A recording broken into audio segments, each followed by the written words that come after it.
अस्सलाम वालेकुम। Programme capital view के साथ मैं हूं नाहिद चौधरी। नाज़रीन, प्रोग्राम में हम बात करेंगे शुरू में पाकिस्तान मिनरल्स इन्वेस्टमेंट फोरम 2025 के हवाले से। कल हमने बड़ी डिटेल में गुफ्तगू की। वज़ीर आज़म शहबाज शरीफ साहब ने जब खिताब किया इस फोरम से, फिर आर्मी चीफ ने जो खिताब किया उस पर हमने बातें की कि खरबों डॉलर्स जो हैं उसकी मादियात कुदरती वसाइल पाकिस्तान में मौजूद हैं, और अगर बहुत संजीदगी से इस पर काम किया जाए तो यकीनन हम इससे फ़ायदा उठा सकते हैं। कर्ज़ों के जाल से हम निकल सकते हैं, उस चुंगल से छुटकारा पा सकते हैं। और अब हमें वो संजीदगी नज़र आ रही है कि पाकिस्तान जिस तरह से पूरी दुनिया को अपनी तरफ राग़िब कर रहा है, सरमायाकारों को अट्रैक्ट करने की कोशिश की गई है इस कॉन्फ्रेंस के ज़रिए ख़ास तौर पर। और यकीनन इसके फिर हमें जो है बेहतरीन नताइज भी नज़र आएंगे आने वाले दिनों में। अभी इसके हवाले से हम थोड़ा सा बात करेंगे। और ये कहा जा रहा है, रेकोडिक के हवाले से भी वज़ीर आज़म साहब ने भी कल बात की कि बलूचिस्तान को उन्होंने कहा कि आलमी मादियात के नक्शे पर नुमाया करने का एक ये शानदार मंसूबा है, और हम ये चाहते हैं कि इससे फ़ायदा उठाएं 2028 तक। अभी तो इसका जो बिगनिंग है, जो शुरू के स्टेप हैं, फर्स्ट स्टेप जो है अगर उसको देखा जाए तो उसकी मंजूरी दे दी गई है, और 2028 तक ये बताया जा रहा है कि हम इससे फ़ायदा उठाने के काबिल हो पाएंगे। इसमें 5.9 अरब टन के मादनी ज़खायर जो हैं वो रेकोडिक में बताया जा रहा मौजूद हैं। 2028 से इसकी पैदावार शुरू हो जाएगी। इसके साथ साथ आज वज़ीर आज़म शहबाज शरीफ साहब जो हैं उन्होंने मुलाकात की है, जो अमेरिका के एक हाई लेवल डेलीगेशन पाकिस्तान में आया था उनके हेड से।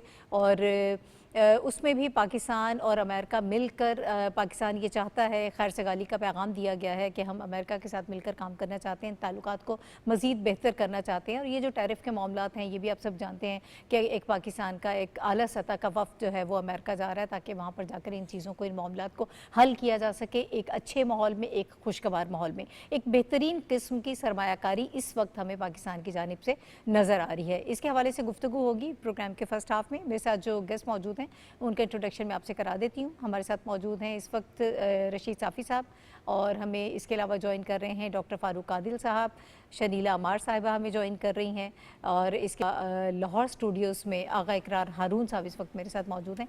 आप चारों को प्रोग्राम में वेलकम करती हूँ। साफ़ी साहब, मैं आपकी तरफ आऊँगी।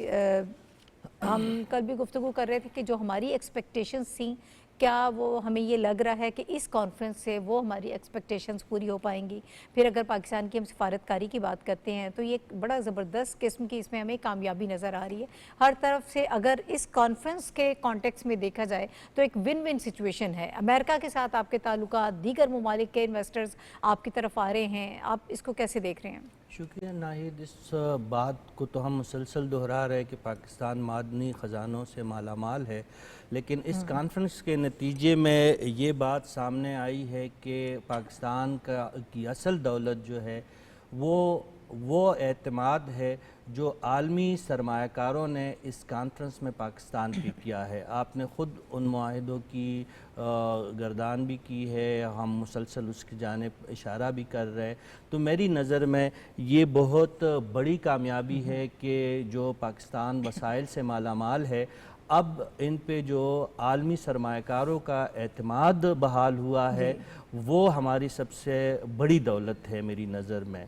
क्योंकि ख़जाने तो मौजूद थे लेकिन उससे इस्तिफ़ादा हासिल करने की इस कदर संजीदा कोशिश आज तक नहीं हुई। जो हुई है उसका नतीजा ये निकला है कि पाकिस्तान की एक तो वो जो मादनी ख़जाने हैं वो दुनिया के सामने ज़ाहिर हुए हैं, और उससे बढ़ के जो हमारी कामयाबी है वो आलमी सरमायाकारों का पाकिस्तान की तरफ आना और पाकिस्तान के साथ मुख्तलिफ मुआहिदों का करना और मुस्तकबिल में पाकिस्तान के माशी तरक्की में अपना हिस्सा डालना है। ये मेरी नज़र में पाकिस्तान की सबसे बड़ी दौलत बन सकती है।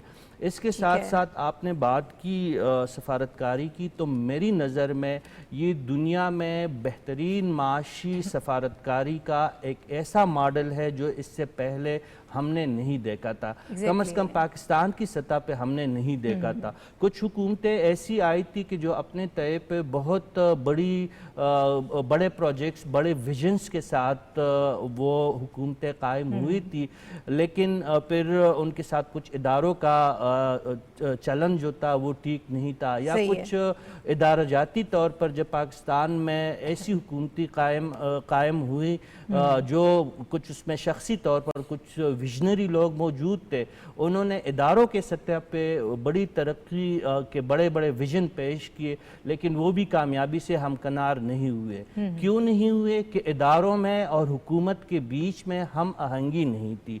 इस वक्त हमने देखा कि आर्मी चीफ मुसलसल वज़ीर आज़म और सियासी क़ियादत और आलमी सरमायाकारों के साथ स्टेज पे मौजूद रहे, और जो कल हमने जिक्र किया था कि हुकूमत की बिहाफ पे आर्मी चीफ ने जो माशी सिक्योरिटी की यकीन दहानी करवाई है, तो ये एक नई मिसाल है। तो इसके नतीजे में हम कह सकते हैं कि ये जो पाकिस्तान ने इस दो रोज़ा कॉन्फ्रेंस के नतीजे में जो माशी सफारतकारी का मॉडल मुतारिफ़ करवाया है, दुनिया को इस पे इसलिए यकीन करना पड़ेगा नाहिद कि इसमें तमाम जो ज़िम्मेदार इदारे हैं वो सियासी हुकूमत के शाना बशाना है।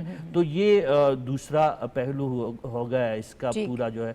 आखिर में जो तीसरा जो मेरी नज़र में सबसे अहम बात है वो अमेरिका की तरफ से पाकिस्तान में बहुत बड़ी सरमाकारी की जो पेशकशें है और जो मुआहदे वो है।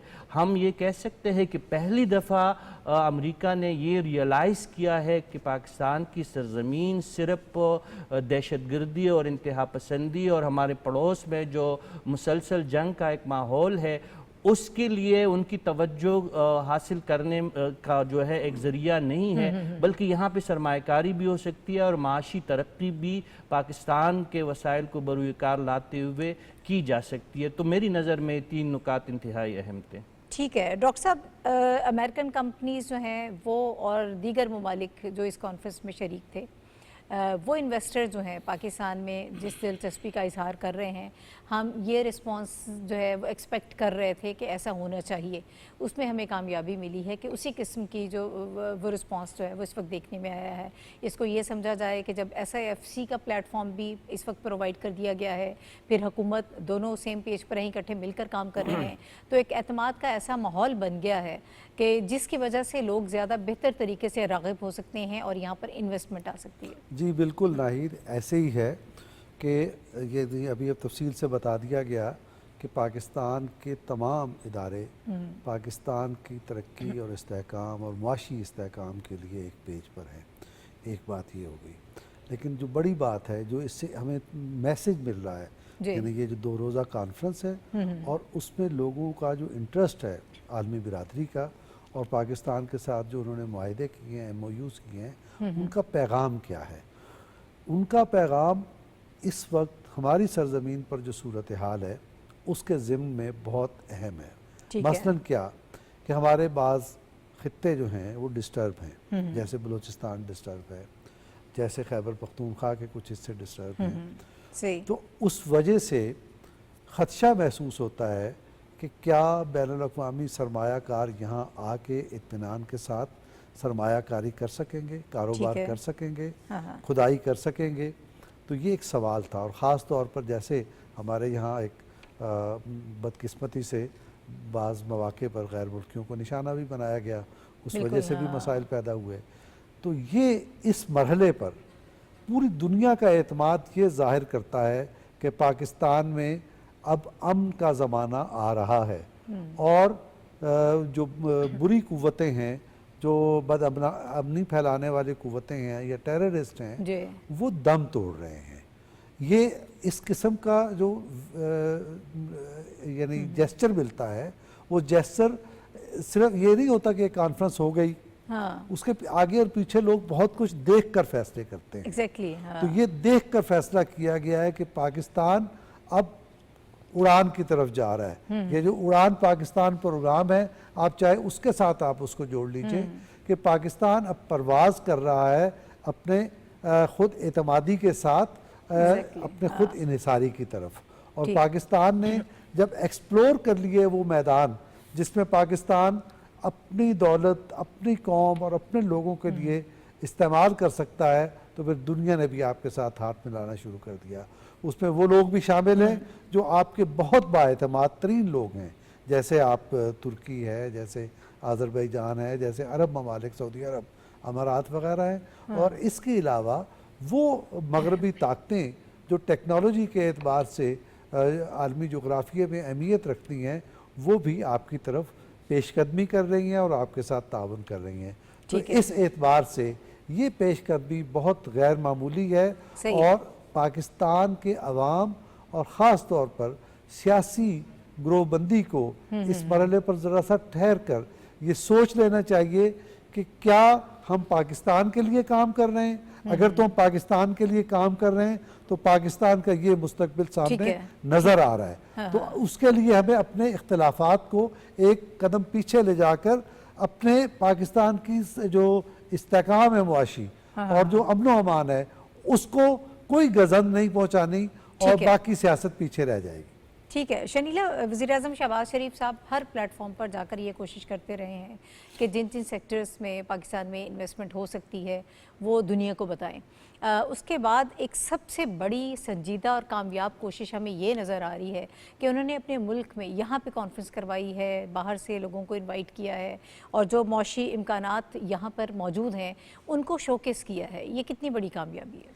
देखिए, मौजूदा वज़ीर आज़म जब से आए हैं, अगर आप उनके विजन को देखें तो और उसके बाद उनके जो काम कर रहे हैं वो दिन रात, उसके बाद आपको हर तरफ से एक पॉजिटिव खबरें ही आ रही हैं।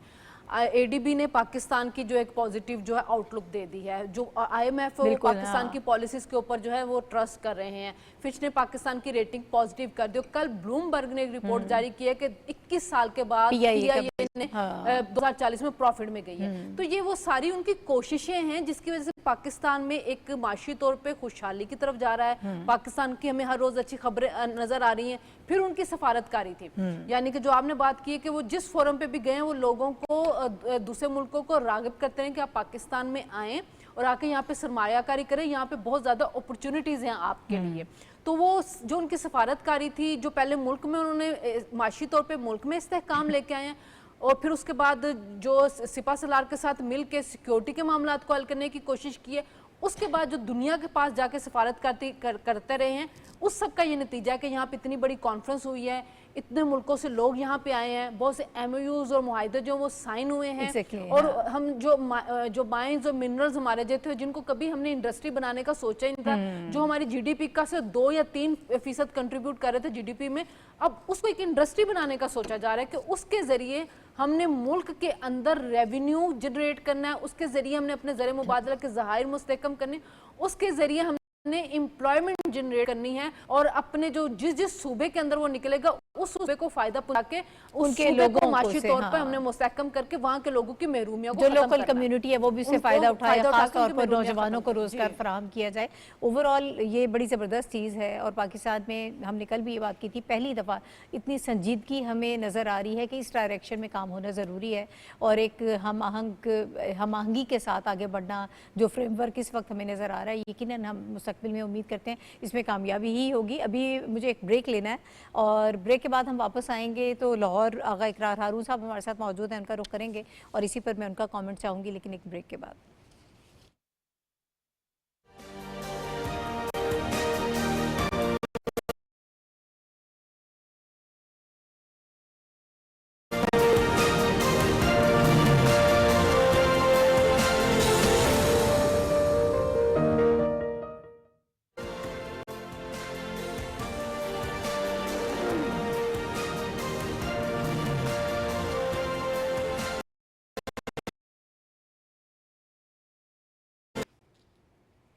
प्रोग्राम में एक मरतबा फिर आपको खुशामदीद कहते हैं और हम मिनरल्स जो कॉन्फ्रेंस है उसके हवाले से बात कर रहे थे। इकरार हारून हमारे साथ मौजूद हैं लाहौर स्टूडियोज़ में। आगा साहब, वज़ीर आज़म साहब ने जो खिताब किया है बड़ा जामे उनका खिताब था, आर्मी चीफ ने भी जिन चीज़ों की तरफ इशारा किया यकीनन वो बड़ी कॉम्प्रिहेंसिव हैं और इस तराजुर में जब हम कुदरती वसाइल की बात करते हैं, मिनरल्स इन्वेस्टमेंट की बात करते हैं, वो बड़ी अहम है ये सारी चीज़ें। इस कॉन्फ्रेंस के दौरान जिस तरह से वज़ीर किया, फिर उनकी आज जो अमेरिकन डेलीगेशन है उनसे मुलाकात हुई, एरिक मायर से जिस तरह से उन्होंने पाकिस्तान और उन्होंने इस बात का इरादा किया और ये कहा कि पाकिस्तान अमेरिका के साथ मिलकर आगे बढ़ना चाहता है। इसमें अमेरिका पाकिस्तान के साथ जो दो तरफ़ा ताल्लुकात हैं और जो आगे बढ़ने की हमारी ख्वाहिश है एक खुशगवार माहौल में, उसमें आपको किस कदर डेवलपमेंट नज़र आ रही है?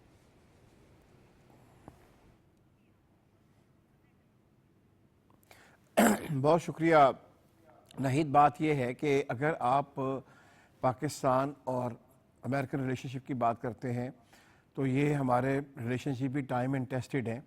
50 से लेकर आज तक कभी भी अगर अमेरिका को ज़रूरत पड़ी है इस रीजन में तो पाकिस्तान हमेशा उसके साथ खड़ा हुआ है। उसमें एब एंड लोज आए हैं, उस पर बहुत कुछ कहा जा सकता है, लेकिन स्ट्रेटजिक पार्टनरशिप जो है वो हमेशा से मौजूद है और रहेगी। और जहाँ तक आप आज की मुलाकात की बात करते हैं और कल उनकी पार्टिसिपेशन थी उसमें फोरम में उसकी बात करते हैं, तो आप ये ज़हन में रखिएगा कि दुनिया में टॉप जो मुल्क है डीप रिगिंग का वो अमेरिका है। अमेरिका के बाद नंबर आता है रशिया का और फिर चाइना का। तो डीप रिगिंग, और जहाँ तक बात है कि ये एक आप कह सकते हैं कि एक कॉन्टीन्यूटी है अमेरिकन इंटरेस्ट की पाकिस्तान की मिनरल्स प्रोडक्ट्स में, क्योंकि रिकोडेक को आप अपना ज़हन में रखिए कि वो भी बेसिकली अमेरिकन फर्म ने बहुत heavy one of the biggest investment in south Asia की हुई है। उसमें ये बात यह है कि उसमें जो चीज़ें रुक गई अब वो अल्हम्दुलिल्लाह आगे की तरफ जा रही हैं। देखिए पाकिस्तान इस वक्त जहाँ तक बात है मिनरल्स की, जो आपकी कल की कॉन्फ्रेंस है जो आज भी जारी है, उसको आप देखें जून 2023 की जो कॉन्फ्रेंस थी जिसको हम कहते हैं SIFC की लॉन्चिंग जो हुई थी, उसमें भी आपको याद होगा कि प्राइम मिनिस्टर उस वक्त प्राइम मिनिस्टर मियां शहबाज शरीफ साहब थे और यही chief of the army staff थे। इन्होंने बहुत स्ट्रांगली एम्फसाइज किया था कि हमें पाकिस्तान को ग्रीन भी करना है और हमें पाकिस्तान के मिनरल्स को निकाल के पाकिस्तान को अमीर भी करना है।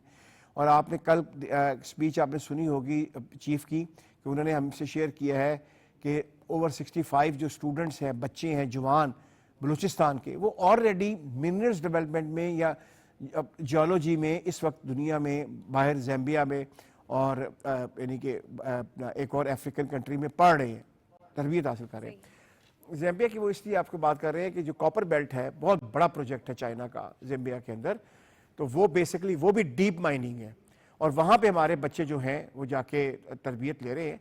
तो ये एक दिन में नहीं हुआ है। आपको अप्रिशिएट करना चाहिए दी कॉन्टीन्यूटी।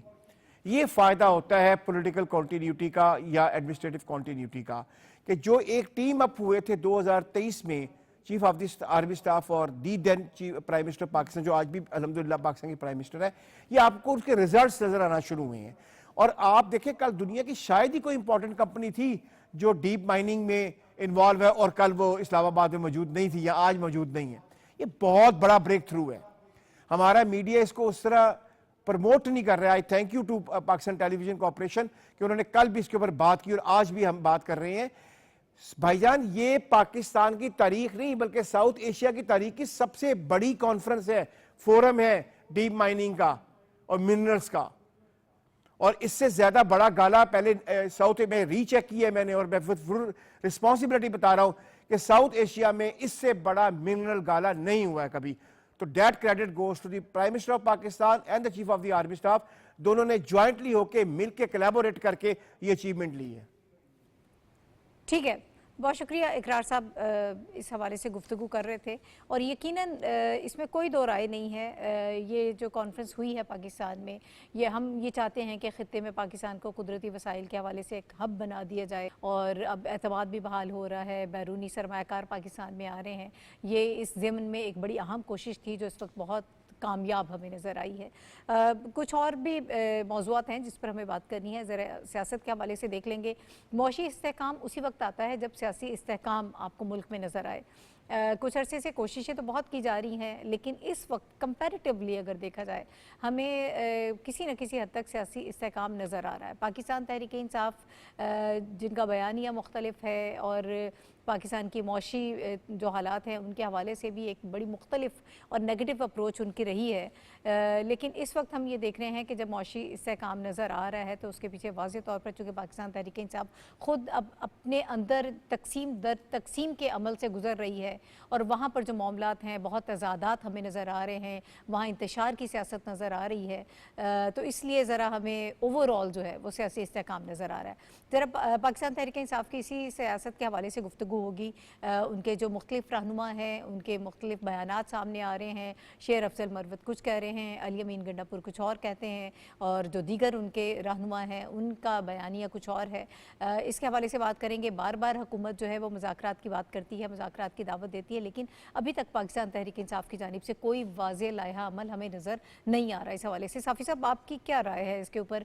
एक वाज़ेह लाइहा अमल तो हमें ऑब्वियसली नज़र नहीं आ रहा, लेकिन दरपर्दा जो सारी कोशिशें की गई और इदारों के साथ बात करने की कोशिश की गई और अब वो सारी चीज़ें वाज़ेह हो गई हैं जिनसे आप बार बार इनकार करते रहे हैं। आज़म सवाती का जो बयान है उसे सब चीज़ें जो हैं वो खोल के रख दी हैं। नाहिद, मैं बयानबाजियों पे नहीं जा रहा हूँ क्योंकि ये पार्टी ही ऐसी है, बयानबाजी की बिल्कुल फैक्ट्री है ये, तो उसकी तरफ ना ही जाए तो बेहतर है।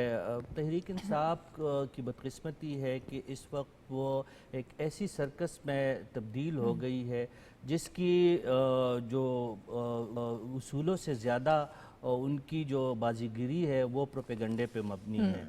ये इनके पार्टी का एक जो उनका एक नेगेटिव रोल है उसको सबसे ज़्यादा तनकीद का निशाना बनाया जा रहा है, जो दुरुस्त है मेरी नज़र में।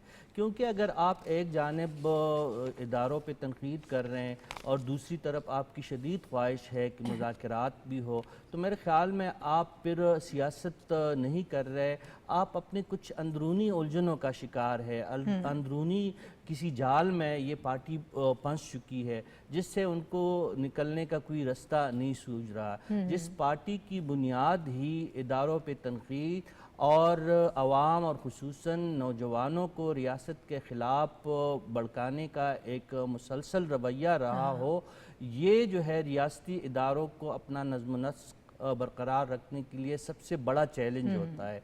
तो मेरे ख़्याल में PTI तो सबसे पहले इस मनफी तर्ज अमल का ख़ात्मा करे, उसके बाद अगर उन्होंने मुज़ाकरात की तरफ जाना है तो फिर देखिए सियासी हुकूमत ने तो कभी इनकार किया है। ये जो हमारे वज़ीर आज़म साहब है इन्होंने तो कई दफ़ा खुद हाथ बढ़ाया है इनकी तरफ मुज़ाकरात के लिए, लेकिन ये मुज़ाकरात गैर सियासी क़ुव्वतों से करना चाहते हैं।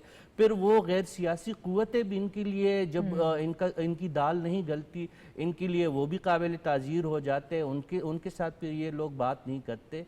उलझनों के शिकार ये पार्टी हुई है। बयानबाजी इसलिए हो रही है, जिन रहनुमाओं का आपने जिक्र किया, क्योंकि इस पार्टी की कोई तंजीम नहीं है। एक शख्सियत परस्ती पे मबनी इनकी सियासत थी और इस वक्त वो शख्सियत भी तज़ब्ज़ुब के शिकार है और अपने जो उनके कानूनी मसाइल है उसमें बुरी तरह जकड़े हुए है। तो मुझे ना तो मुज़ाकरात का कोई दरवाज़ा इनके लिए खुला नज़र आ रहा है, क्योंकि ख़ुद जो है मुज़ाकरात के दरवाज़े अपने आप पे बंद करने में पेश रहती है और ये पार्टी इसी तरह ही खुद अपनी अंदरूनी टूट का शिकार होते हुए मज़ीद तनज़्ज़ुनी का शिकार रहेगी मेरी नज़र में। ठीक है। और डॉक्टर साहब, लिस्ट में नाम नहीं है लेकिन बहुत सारे लोग जो हैं वो एक लाइन लगी हुई है जो मुलाकात करना चाहते हैं, फिर बाहर आके आप प्रोपेगेंडा करते हैं। कल भी इसी किस्म के हालात जो है वो हमें नज़र आए। इस पर सलमान अकरम राजा साहब जो हैं उनकी स्टेटमेंट मुख्तलिफ होती है। बैरिस्टर गौहर जो है वो कुछ और कहते हैं, बैरिस्टर अली ज़फ़र साहब आके कोई और बात करते हैं। जो बात इस वक्त कर रहे हैं साफ़ी साहब के तज़ादात से भरपूर हमें उनकी सियासत नज़र आ रही है। जब आप ख़ुद क्लियर नहीं होंगे किसी बात पर तो फिर आप लोगों को भी कन्फ्यूज़ करेंगे, खामखा प्रोपेगेंडा करेंगे, दूसरों पर इल्ज़ामात लगाएंगे। फिर इदारों के हवाले से जिस किस्म का बयानिया बनाया गया है यकीनन वो नाकाबिल बर्दाश्त है। नाहिद, देखें वो इकबाल ने कहा था ना कि शाख नाजुक पे जो आशियाना बनेगा नापायदार होगा। तो वो शाख नाजुक क्या थी? शाख नाजुक ये थी कि पार्टी नहीं बनानी, और पार्टी में जो इलेक्शन हुए, जो नज़्म कायम किया गया वो करप्शन पर मबनी था। वोट ख़रीदे गए और उसकी रिपोर्ट्स 2 दफ़ा आई, एक बार नहीं। नूरानी साहब की भी आई और जज साहब की भी आई, वजीउद्दीन साहब की भी। तो ये क्यों किया गया? ये इसलिए किया गया कि मेरी ज़ात जो है हर चीज़ पर गालिब रहे। कोई इज्तिमाई नज़्म की ज़रूरत नहीं है, किसी डिसिप्लिन की ज़रूरत नहीं है। ज़ात को उन्होंने मुकद्दम रखा बानी PTI ने।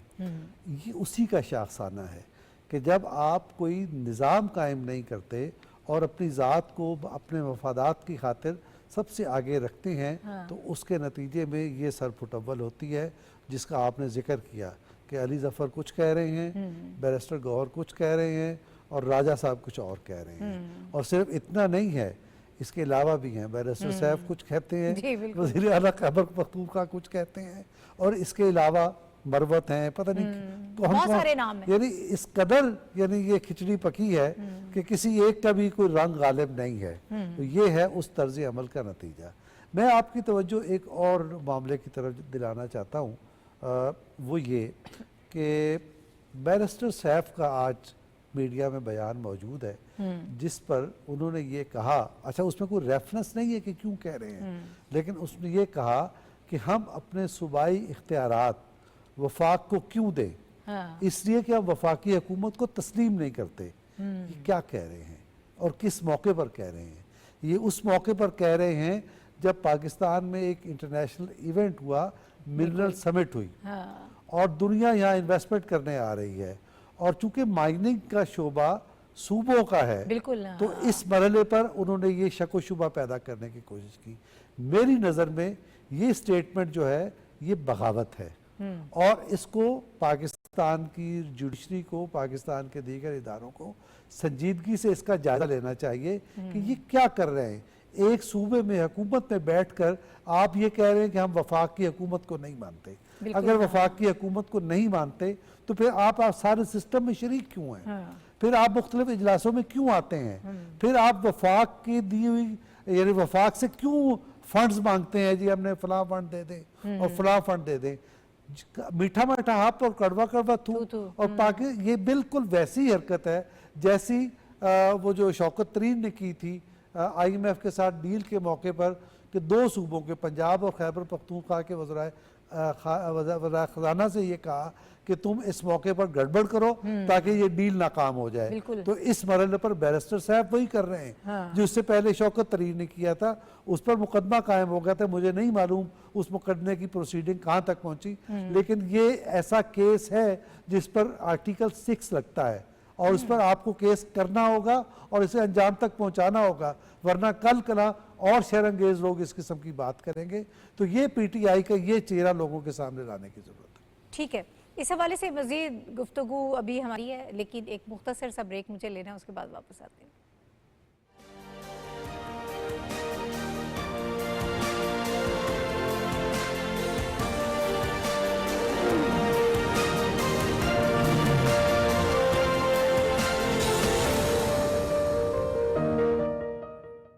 मेरे बुज़ुर्गों, भाइयों, बहनों और नौजवानों, अल्लाह ताला के फजल करम से हमने बिजली की कीमत में कमी का वादा पूरा कर दिया है।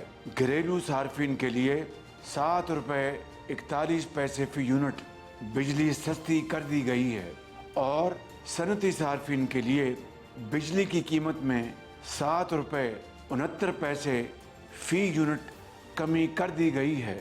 हमारा प्यारा पाकिस्तान अल्हम्दुलिल्लाह अब तरक्की की उड़ान भर चुका है और इंशाअल्लाह हम इज्तिमाई काविशों से तेज़ी से आगे बढ़ते जाएंगे। इंशाअल्लाह। पाकिस्तान पाइंदाबाद। दुरुस्त हर वक्त बर वक्त।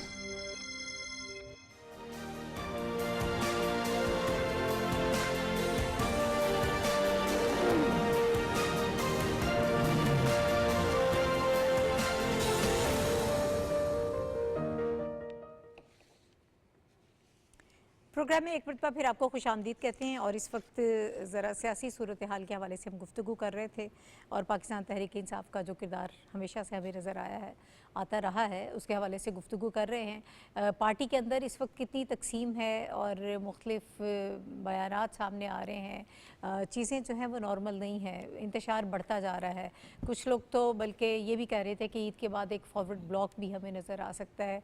अब मामला तो सिर्फ जाना शुरू हो गए हैं, लेकिन देखते हैं हैं कि ये किस तरह से मामलात आगे बढ़ते हैं। शनीला, मुझे ये बताइएगा कि पहले बहुत शोर सुन रहे थे हम कि ईद के बाद एहतजाज होगा, एक मरतबा फिर निकलेंगे, बहुत बड़े पैमाने पर एक एहतजाज किया जाएगा, लेकिन अब उसके हवाले से कोई बात नहीं की जा रही है। बल्कि पिछले दिनों एक स्टेटमेंट थी रऊफ हसन साहब की, उन्होंने कहा कि वो तो हमने ये कहा था कि अपोजिशन मिलकर जो ग्रैंड अलाइंस हमारा होगा उसके जो है वो प्लेटफॉर्म से वो सारा एहतजाज किया जाएगा। पाकिस्तान तहरीक इंसाफ अकेली वो एहतजाज नहीं करने जा रही है, लेकिन वहाँ पर भी हमें कुछ चीज़ें नज़र नहीं आ रही हैं कि मुकम्मल कोई लाया अमल बन गया हो।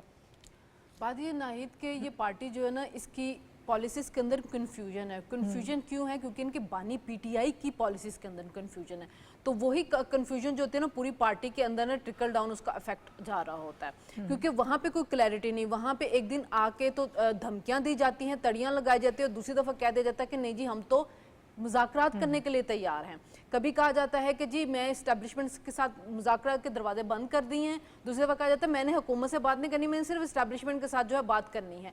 और फिर वो बातें भी ऐसी होती है कि जब उनके अपने मेंबरान बोलते हैं तो फिर वो उसकी तस्दीक कर रहे होते हैं। ये एहतजाज का भी मामला ये एहतजाज करना चाहते होते हैं दबाव डालने के लिए, ताकि कोई दबाव डाल के हम कोई डील ले लें हुकूमत से। लेकिन ये इनको नहीं पता कि इनका दबाव कोई काम नहीं करता, क्योंकि इनके केसेस अदालत में है, अदालत ने इनके केसेस का फैसला करना है, हुकूमत ने तो करना नहीं है। ये पहले जितने एहतजाज कर चुके हैं, और अगर 26 नवंबर का हम याद करें तो उस वक्त भी यही था ना कि हम कफन जो है वो हमने बांध लिया, अब हमने हमारे ताबूत वापस आएंगे। लेकिन उस एहतजाज का भी हाल सबने देख लिया। फिर उस एहतजाज के ऊपर भी एक बयानिया बनाया गया था कि गोलियां चलाई गई हैं, हमारे लोगों को कत्ल किया गया। अब गंडापुर साहब कह रहे नहीं वो तो सिर्फ हवाई फायरिंग थी, गोलियां चलती तो फिर वहां पे तो बड़ी कत्ल और गारतगरी होती। तो यानी ये लोगों को कंफ्यूज करते हैं, उसमें प्रोपेगेंडा जो है वो चलाते हैं, क्योंकि बानी पीटीआई जो बयान उनको देने के लिए कहता है, जो कंफ्यूजन फैलाने के लिए कहता है, पार्टी सब कुछ वही कर रही होती है। तहरीक इन्होंने चलाने की जो दावा किया था ना, वो मौलाना फजल रहमान के कंधे पे बंदूक रख के चलाना चाह रहे थे। ये बार बार मौलाना फजल रहमान के पास जा रहे थे कि वो हमारे साथ अगर शामिल हो जाएंगे, उनकी स्ट्रीट पावर है, क्योंकि इनकी तो कोई स्ट्रीट पावर नहीं है। ये हैबर पख्तूनख्वा से चंद रेंट क्राउड लेके आते हैं और उसी के जरिए यहाँ पे इंतशार फैलाने की कोशिश करती। 3 सूबे इनको बुरी तरह से रिजेक्ट करते हैं, चूंकि वहाँ पे हुकूमत है, वहाँ सारे वसाइल इस्तेमाल कर सकते तो करते हैं। मौलाना फजल रहमान ने इनको अपना कंधा नहीं दिया इस्तेमाल करने के लिए। उसके बाद से ये अब ठूस होकर बैठ चुके हुए हैं। अब ये कोशिश क्या कर रहे हैं? ये कोशिश कर रहे हैं कि हम जाके किसी तरह पाँव पड़ें, कोई मिन्नतें तरले करें, किसी तरह हमको डील मिले। कोई बानी पीटीआई ने 1 साल गुजार लिया है, 1 साल तो सियासतदान गुजार ही लेता है। अब वो निकलना चाह रहे हैं, अब वो इसी वजह से वो बयानात नजर आ रहे हैं जो उनकी पार्टी बाहर आके कहते हैं नहीं जी मैं तो बानी पीटे करें, मैं अपने लिए तो बात ही नहीं कर रहा, मैं तो मुल्क को कौम के मुफाद के लिए मुज़ाकरात करने जा रहा हूँ। तो ये वो चीज़ें हैं। दूसरा, पार्टी के अंदर हर बंदा दूसरे बंदे को शक की निगाह से देखता है। हर बंदा कहता है कि ये जो बंदा है ना, ये हमारे अंदर जो है गद्दार बैठा हुआ है, ये जो बंदा है ये बानी पीटे के लिए कोशिश नहीं कर रहा है, ये जो बंदा है ना ये दूसरी पार्टी के साथ मिला हुआ है।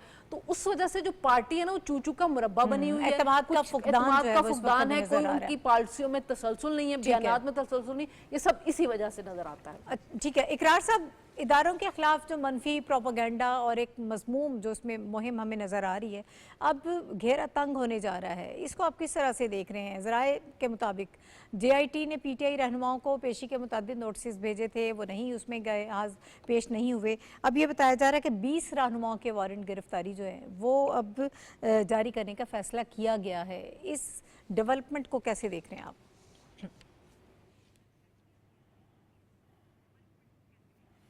नहीं साहब, आप ये देखें कि कितनी दुख की बात है कि 9 मई वाला वाक़या जो कि पाकिस्तान की सॉवरेनिटी पे, पाकिस्तान के अदारों पे इससे ज़्यादा खौफनाक हमला पहले कभी नहीं हुआ था।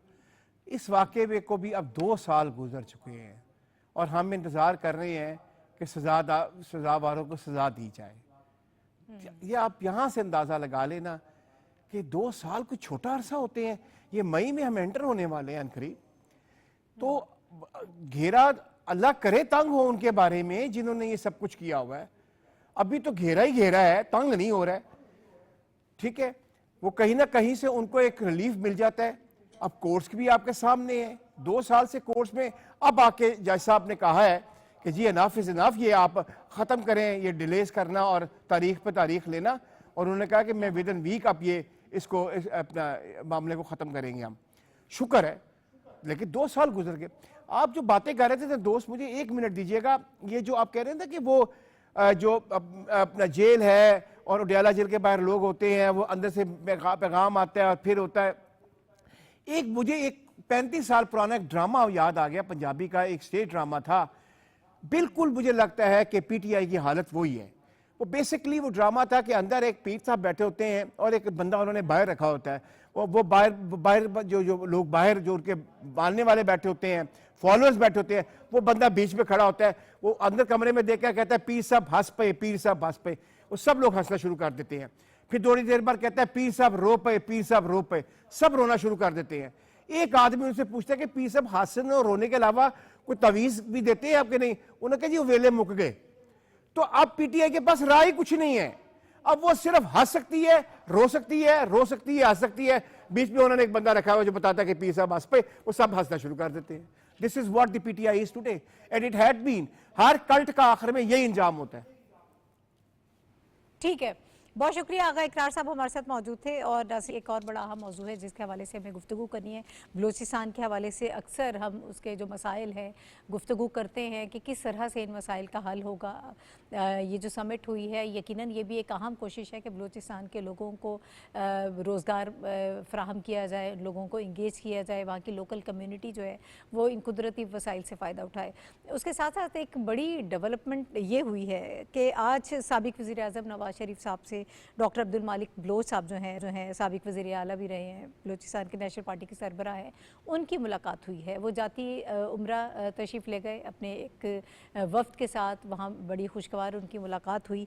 और वो ये चाहते हैं कि इस वक्त बलूचिस्तान के जो मसाइल हैं उनके हल के लिए एक सीनियर सियासतदान के तौर पर, सीनियर रहनुमा के तौर पर नवाज़ शरीफ साहब जो है अपना किरदार अदा करें। बाद में प्रेस कॉन्फ्रेंस भी हुई, ख्वाजा सादर फ़ीक साहब के साथ मौजूद थे डॉक्टर अब्दुल मालिक बलोच, तो उसमें भी इसी ख्वाहिश का इजहार किया गया कि हम ये चाहते हैं कि ये मामला हल हो और नवाज़ शरीफ साहब जो हैं इसमें अपना किरदार अदा करें।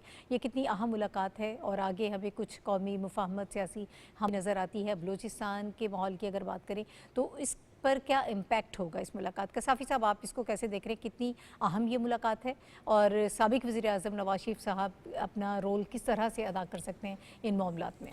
नाहिद, ये एक सियासी मुलाकात नहीं बल्कि एक कौमी पैगाम है कि इस वक्त पाकिस्तान की बका और पाकिस्तान की सियासी जो इस्तेहकाम है इसके लिए लाजमी है कि तमाम सियासी क़ुव्वतें जिनका ताल्लुक़ चाहे वफाक के जिस इकाई से भी हो वो सब मिल के मसाइल की हल तलाश करे। आज अब्दुल मालिक बलोच साहब ने जो नवाज़ शरीफ साहब से मुलाकात की है, मुझे ये इस जानिब एक कदम नज़र आता है और ये अहम इस लिहाज से भी है कि नवाज़ शरीफ साहब की सियासत हमेशा जामा रही है।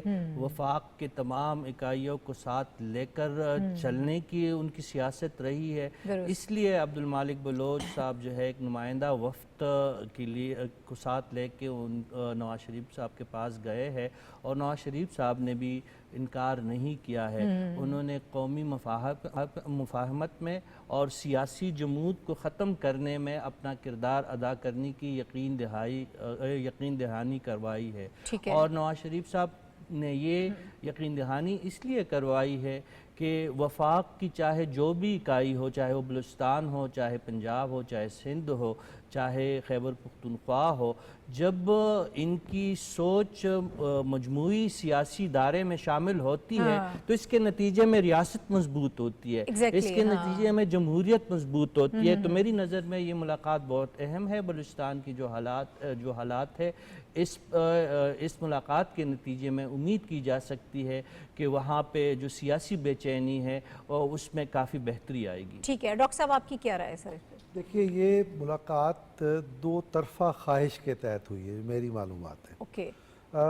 अगर और उसका मैसेज क्या है? मैसेज ये है कि ओल्ड गार्ड्स, फादरली फिगर्स की मुदाखलत अब नागुज़ीर हो गई है। ओके। मियाँ नवाज शरीफ अगर इससे पहले अपने तौर पर जाते तो इसका पैगाम कुछ और होता।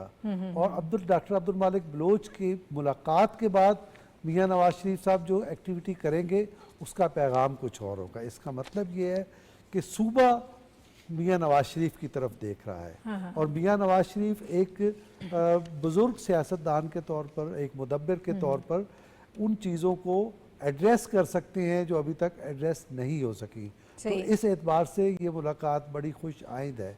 हम ये महसूस कर सकते हैं कि आइंदा एक हफ्ते के दौरान में पसे पर्दा ऐसी सरगर्मियाँ ज़रूर होंगी जिनके ज़रिए ऐसे राब्ते हो जाएंगे जिनके ज़रिए एक ऐसा प्लेटफार्म तैयार हो जाएगा जिसमें मियाँ नवाज शरीफ मुदाखलत करके एक ऐसी मंजिल पर सूबे को पहुंचा देंगे जो एक मतलूब मंजिल हो सकती है। लास्ट कमेंट सर, वक्त बहुत कम है। जी जी। हमारे एक सीनियर सियासतदान सैयद ताज हैदर साहब इंतकाल कर गए हैं। वो एक बड़े संजीदा, मुदब्बिर और गैर मामूली आदमी थे जिनका अदब और तहजीब के साथ भी ताल्लुक था। हम उनके इंतकाल पे ताज़ियत करते हैं। ठीक है, शरीला वन लाइनर बलूचिस्तान के देखिए, बलूचिस्तान में 2024 के इलेक्शन से पहले कुछ बलोचों से मुलाकात हुई तो वहाँ का जो आम बलोच है वो नवाज शरीफ को बहुत पसंद करता है। वो कहते हैं कि हमारे सूबे में तरक्की तभी होती है जब नवाज शरीफ हुकूमत में होते हैं। नवाज शरीफ पाकिस्तान के सबसे सीनियर सियासतदान है, 3 दफ़ा वज़ीर आज़म रह चुके हैं, वो मसाइल का जानते हल कैसे है। उन्हीं के दौर के अंदर 1997 में भी बलोच हमें हुकूमत के नजर आए थे बलूचिस्तान में। 2013 में जो उन्होंने पावर शेयरिंग फार्मूला दिया था उसके बाद बलूचिस्तान में अमन व ईमान आया था। वो हल कर सकते हैं बलूचिस्तान के मसले और बलूचिस्तान को इस वक्त सियासी मसले की बहुत ज्यादा जरूरत है। जहाँ पे हम दहशतगर्दों के खिलाफ नंबर आजमाएं वहाँ पे सियासी तौर पे भी हल निकालने की जरूरत है। जो मियां नवाज शरीफ कर सकते हैं। सबको बैठकर जरूर इस पर करनी चाहिए। मेरे तमाम तर पैनलिस्ट जो मेरे साथ मौजूद थे, आप सबका बहुत शुक्रिया। और नाज़रीन, प्रोग्राम का वक्त खत्म हो गया। अगले हफ्ते इंशाल्लाह आपसे दोबारा मुलाकात होगी। इजाजत दीजिए, अल्लाह हाफिज़।